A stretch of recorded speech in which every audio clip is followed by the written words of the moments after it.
친애하는 국민 유권자 여러분, 나라를 지극히 사랑하시는 애국 국민 여러분, 현 시국에 대해 얼마나 걱정이 많으십니까? 순전히 국회를 중심한 정치인들 때문에 자유 대한민국이 온갖 어려움을 헤쳐나가지 못하고 수십 년째 선진국 문턱을 넘지 못하고 있는 것이 정치 현실입니다. 저는 대한민국 수호 국민연합 상임대표 겸 국가개혁 구수의 총무관사 정창화 목사입니다. 오늘 4.13 총선 선거 무효 투쟁운동 전개를 제안하는 성명서를 발표하고자 합니다. 우리는 지난해 11월 11일 중앙선관위 중앙위원 구명천원을 직무유기죄로 대검찰청에 고발을 하는 한편, 뒤따라 2회에 걸쳐서 국회의장을 비롯한 각 당 대표들에게 구명에 대한 탄핵 소추 결의를 촉구하는 청원서를 제출했습니다. 한편 공직선거법 개정 촉구 진정서를 여러 차례 제출한 바 있습니다. 국회 사무처로부터 참고하겠다는 회담만을 받았을 뿐 별다른 조치가 없었습니다. 그래 지난 3월 28일 4.13 제20대 국회의원 총선거 개표 때 전자개표기를 불법으로 사용치 못하게 할 목적으로 서울행정법원에 전자개표기 사용결정 처분 집행정지 신청을 한 바 있으나 지난 4월 8일 서울행정법원으로부터 기각처분 통지서를 받았습니다. 8번째 소송 제기였습니다. 국회와 행정법원에 합법적인 모든 수단을 동원해 보았으나 불법으로 사용되는 전자개표기 사용을 막을 수가 없었습니다. 그래서 지금 오늘 온 국민의 권리를 호소하는 것입니다. 지난 4.13 총선은 100% 불법 전자개표기 사용 선거이므로 선거 무효 투쟁을 위해 온 국민이 잠에서 깨어나 총궐기해야만 한다고 소리 높여 외칩니다. 우리나라가 진정한 의미의 법치주의 문명국가라면 우리 국민들이 전자개표기를 불법으로 사용하는 것을 용납해서는 절대로 아니 된다고 생각합니다. 중앙선관위는 엄연한 전자개표를 가지고 대법원의 엉터리로 판결한 판시에 따라 투표지 분류기라고 명명을 했다가 전자개표기를 가지고 왜 투표지 분류기라고 새빨간 거짓말을 하느냐고 하는 논리에 합당한 공격을 하도 많이 받으니까 이를 극복하기 어려워지자 지난 2014년 1월 17일 공직선거법 제178조 제2항을 신설하고 이를 수개표 보조용인 투표지 심사 개수기라고 새로운 명칭을 부여하고 지난 4.13 총선 때에도 여전히 전자개표기를 불법으로 사용했던 것입니다. 2002년에 사용했던 전자개표와 별반 다르지 않은 똑같은 개표기를 가지고 별의별 명칭으로 꼼수를 부리고 있습니다. 친애하는 애국국민 여러분, 이대로는 안 된다고 앉아서 한탄만 할 일이 아니라고 봅니다. 나라망조의 삼류정치를 깨부수고 선진법치주의 정치를 창축해낼 수 있는 호기로 삼아야 합니다. 무너져가 있는 자유 대한민국을 구출해내기 위해 애국국민들이 총궐기를 하자는 것입니다. 우리는 중앙선관위가 북한이 컨트롤타워인 그림자 정부의 포로로 사로잡혀 있기 때문에 불법인 줄을 잘 알면서도 계속해서 지령에 따라 불법 선거 행정을 펼치고 있다고 증거는 없지만은 의심해 보기도 하는 것입니다. 국민유권자가 선거 주체인 중앙선관위의 불법 선거 범죄 행위를 방관, 묵과하는 자세는 결과적으로 선거 범죄 행위를 방조하는 또 다른 불법 선거 방조 범죄에 해당하므로 자유민주주의 국민답게 국민의 힘을 하나로 모아 즉각 4.13 총선 무효를 선언, 선거무효투쟁 전선에 떨쳐나서야 된다고 제언하는 바입니다.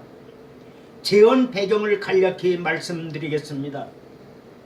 하나, 선거 주체인 중앙선관위가 불법 부정선거 집단이기 때문입니다. 결코 헌법기관이 아닙니다. 중앙선관위는 2002년 제16대 대통령 선거 때 개표 조작 불법 부정선거 음모를 잉태한 가운데 전자개표기를 100% 불법으로 사용해 개표 조작 부정선거 범죄를 완성시킨 역사적 사실이 있습니다. 증거는 수두룩하게 허다합니다. 작은 일, 제16대 대통령 선거 당시 한나라당은 2002년 12월 24일 당선 무효 소송을 제기했으나 차떼기 선거 자금 모금으로 인한 김대중 정권의 압박을 이기지 못한 나머지 현재는 증거 제시를 못하나 그 당시 이런 증언은 있었음.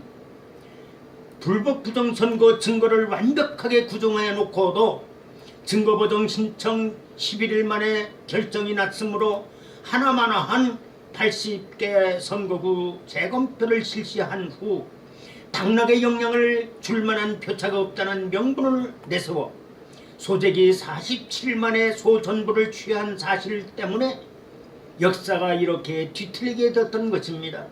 작은 둘, 대법원은 시민단체가 2013년 1월 17일 제기한 제16대 대통령 선거 무효 소송 사건을 2004년 5월 31일 기각 처분하는 바람에 불법 부정선거가 합법선거로 둔갑된 역사적 사실도 있습니다. 그때 선관위 측 변호인은 후일에 고 노무현 씨에 의해 대법원장이 된 이용 씨였고 기각 처분을 한 재판장은 후일에 고 노무현 씨에 의해 선관위 위원장이 된 고현칠 씨였습니다. 참 망국적인 판결이었습니다. 작은 셋, 언론과 정치권, 국민 모두가 무관심 일변도여서 그 후 현재까지 불법 부정선거 문화가 정착되어 왔던 것입니다. 큰 둘, 이번 4.13 선거에서 작은 하나, 투표함이 뜯어지거나 봉인 안 된 투표함이 다수 발생하였고 작은 둘, 엄청난 숫자의 미분류 투표지가 발생할 정도였는데 분류된 투표지의 혼표가 얼마인지는 어느 누구도 모르는 것이 진실입니다. 개표 종사원이 5만 9천여 명도 더 넘는 것으로 알고 있으나 실제로 100매 묶음 가운데 5매 정도의 혼표는 잡아내기가 매우 어렵고 찾아내봤자 정정하면 그만이기 때문에 개표 조작을 완벽하게 막아낸다는 것은 처음부터 매우 어렵다는 것이 전제되고 있는 것입니다. 작은 셋, 개표기의 오작동이 빈발하다 보니 자정을 넘긴 개표소가 다수였습니다. 작은 넷, 선관위는 될 수 있는 대로 개표 시간을 단축해야 개표기 사용 명분을 유지할 수 있기 때문에 전국 253개 개표소에 배치된 선관위 소속 직원들의 강압적인 신속한 개표 진행 추진으로 인해 개표의 정확도를 인정받을 수 없게 되어 있었다고 합니다. 작은 5, 개표기가 전산 조직에 의한 개표기 기계이므로 전산 전문가의 개표 사무원 위촉 규칙에 의한 전산 조직 전문가의 개표 사무원을 위촉해야만 당연한 일인데 이를 위반하는 등 전산 조직에 의한 개표기 사용에 따른 제반 규칙 제정도 없이 개표 조작 음모에 따라 불법 선거를 실시했기 때문에 선거 무효 투쟁 전개와 관철로 불법 부정 선거 문화를 국민의 힘으로 뜯어 고쳐야 마땅하다고 제언하는 바입니다. 내년 제19대 대통령 불법 부정선거를 예방하기 위해서라도 온 국민이 떨쳐 일어나야 한다고 외치는 바입니다. 국가의 위기 상황을 바라보면서 이대로는 안 된다고 한탄만 할 일이 결코 아닙니다. 무사한 일주의로 안주하고 있을 일이 결코 아닙니다. 애국 국민들이 떨쳐 일어나 국회 앞에 모여 국회를 향해 선거무효를 외치면서 결집해야만 합니다. 전국의 애국단체와 애국인사들은 이번 4.13 불법 선거를 강 건너 불구경하듯 해서는 결코 아니 됩니다. 지난 제18대 대통령 선거 때는 일각에서 박근혜 대통령께서 개표 조작으로 부정 당선되었다고 주장하나 이는 사실과 다릅니다. 오히려 박근혜 후보표가 문재인 후보 포켓함으로 넘어가는 동영상과 증거를 우리는 갖고 있습니다. 제18대 대선과 연계해서 염려를 할 필요가 전혀 없습니다. 국가의 위기는 도약의 기회이기도 합니다. 구국의 길이 여기에 있습니다. 이번 기회를 구국의 호기로 삼아야 합니다. 끝까지 경청하신 국민 여러분 진심으로 감사합니다. 2010년 4월 20일 대한민국 수호 국민연합 상임대표 겸 국가개혁 구수의 총무간사 정창환 목사.